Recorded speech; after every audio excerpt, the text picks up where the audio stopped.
हरिवंश पुराण कथा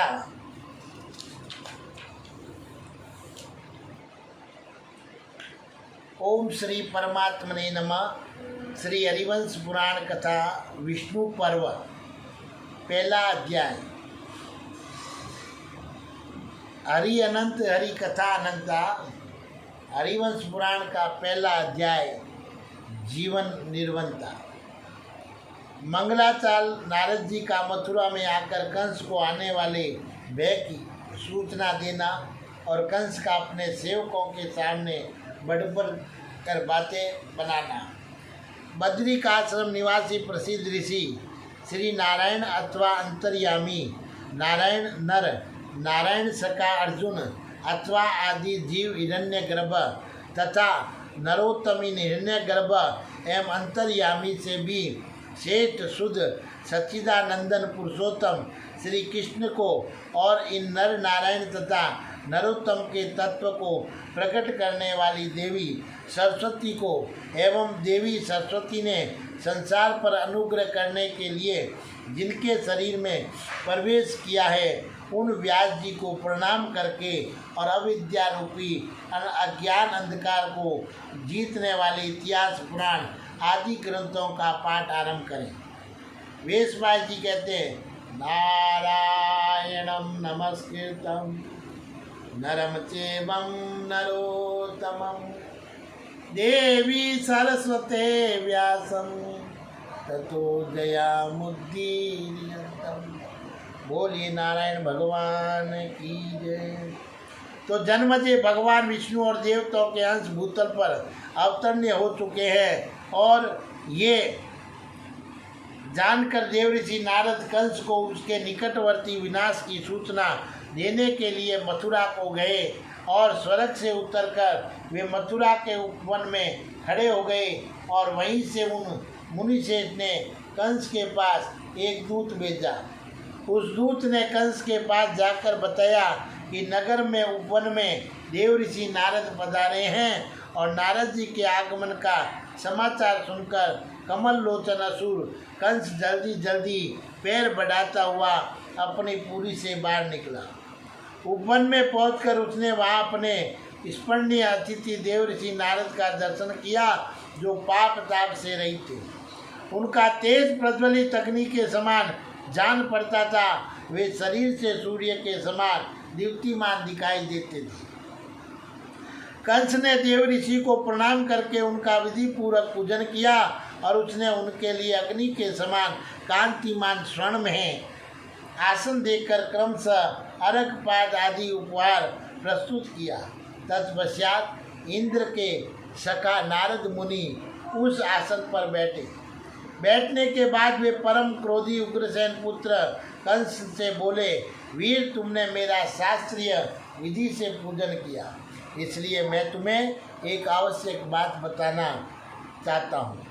तुम मेरे उस वचन को सुनो और ग्रहण करो। तात में ब्रह्मलोक आदि सभी स्वर्गीय लोकों में घूमता हुआ उस विशाल मेरु पर्वत के पर जा पहुँचा जो सूर्य देव का सखा है। फिर नंदवन में और चैत्ररथ वन का दर्शन करके मैंने देवताओं के साथ संपूर्ण तीर्थों और सरितों में स्नान किया।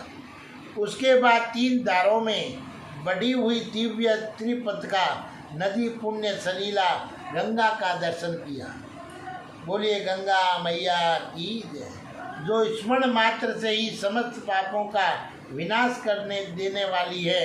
तत्पश्चात क्रमशः दिव्य तीर्थों में स्नान एवं आचमन करके मैंने ब्रह्म ऋषियों से सेवती ब्रह्मा जी के भवन का दर्शन किया।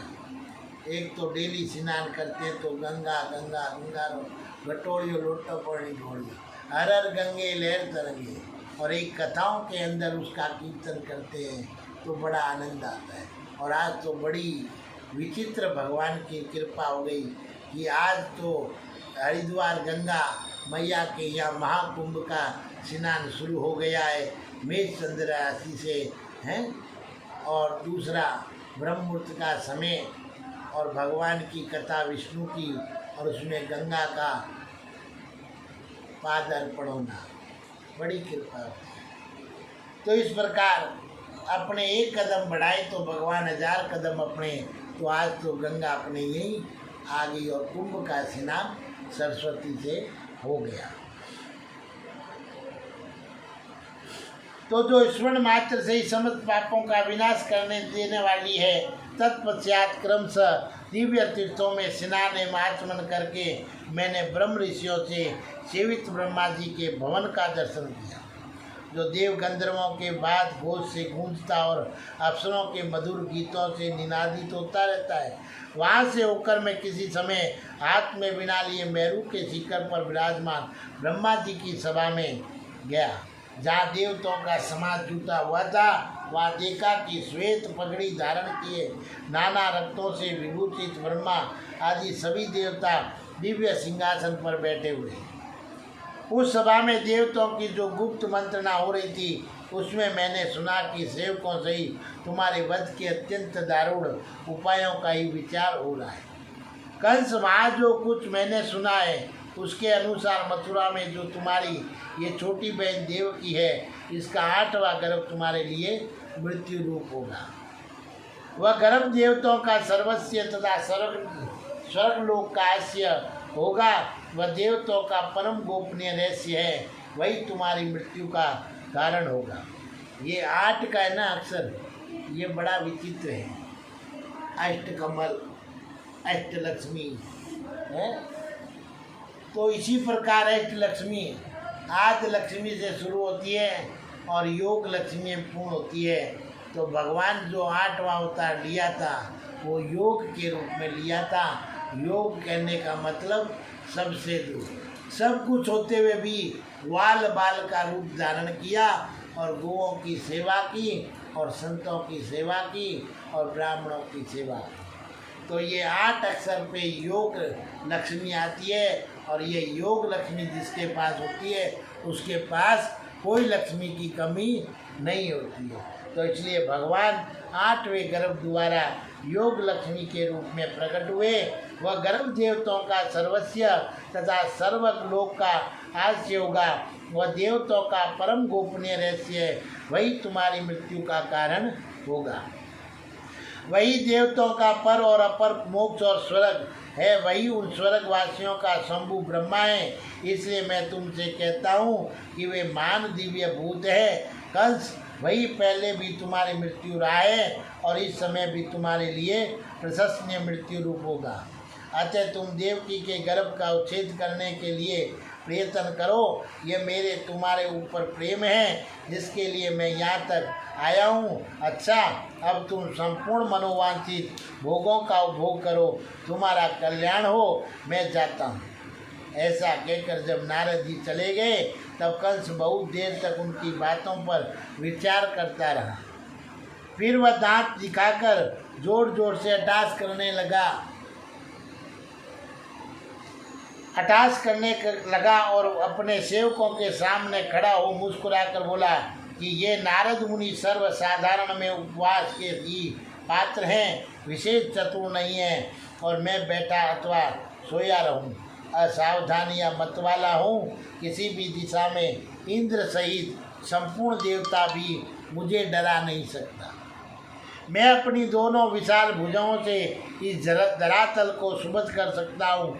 मनुष्य लोक में कौन ऐसा पुरुष है जो मुझे शोभ में डालने का साहस कर सके। ये लो, आज से मैं देवताओं तथा उनका अनुसरण करने वाले मनुष्यों, पक्षियों और पशु समूहों का मान सनार करूँगा। तो अश्वरूपधारी केसी, प्रणब धेनुक और वृषभ रूपधारी अरिट, पूतना और काल या नाग को आज्ञा दे दो कि तुम सब लोग इनसे अनुसार रूप धारण करके सारी पृथ्वी पर अपनी मौज से घूमो और जो हमारे पक्ष की निंदा करने वाले हो उन सब पर प्रहार करो। जो प्राणी गर्भ में निवास करते हो उनका भी पता लगा लेना चाहिए, क्योंकि नारद जी ने मेरे लिए गर्भों से ही भय बताया है। तुम लोग निश्चित होकर इनसे अनुसार आनंद भोगो। मैं तुम्हारा स्वामी और संरक्षक हूँ। मेरा आश्रय लेकर तुम्हें देवताओं की ओर से कोई भय नहीं है। नारद बाबा तो युद्ध कराने का ही खेल खेलते हैं, लोगों में फूट डाल देना उनका स्वभाव है। इस संसार में जो लोग बड़े स्नेह से भली भांति मिलजुल कर रहते हैं उनमें भी फूट डालने में इन्हें आनंद आता है। ये बड़े चंचल हैं और लोगों में सदा संघर्ष पैदा करते हुए घूमते रहते हैं। विभिन्न उपायों द्वारा राज्यों में बैर बढ़ा देने के लिए ये सर्वदा संचेत रहते हैं। इस प्रकार केवल वाणी मात्र से प्रलाप करता हुआ कंस अपने भवन में चला गया और उस समय उसका चित्त चिंता की आग में जल रहा था। बोलिए श्री कृष्ण भगवान की जय। बोलिए नारद भगवान की जय।